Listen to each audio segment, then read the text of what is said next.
yaratuvchi jurishimiz İlnaz Bak.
Tükenmez sanksiyalar yasaldı biz değil mi? Peki bizimkilerle yuvalı kapaklar üzerinin sanksiyalara kirdiler. Hem bizning Tatar estradası bu tavarlarga almashni tez topdi. Bir masalada Najma Bozgan İlnaz Bak o'zining qahar suqqan nemis familiyasini nihoyat tatarchaga alishtirgan. Hozir u İlnaz Bahaviyev.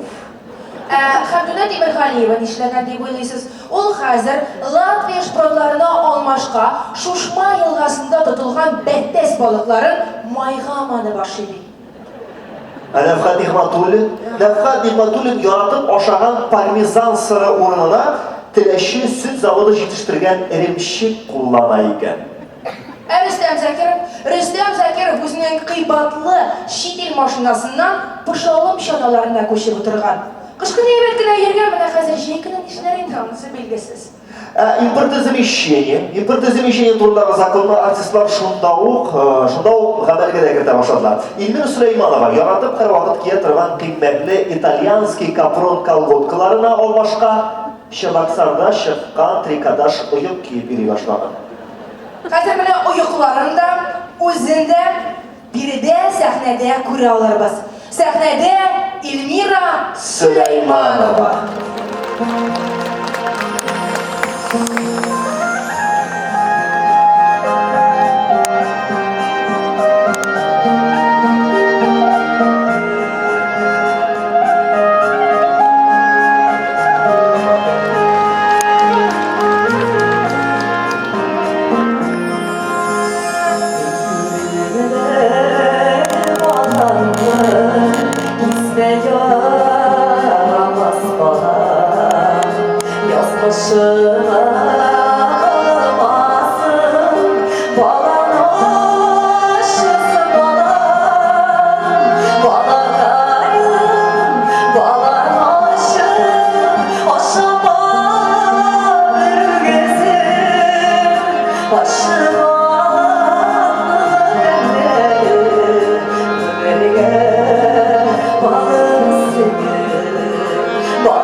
Elvira Süleymanova.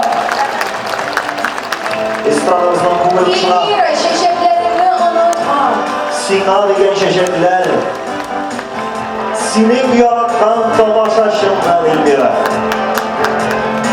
Ayvaz, bizni ihlan ettik elemanda tanıştırıq, çünkü bizga da şeşek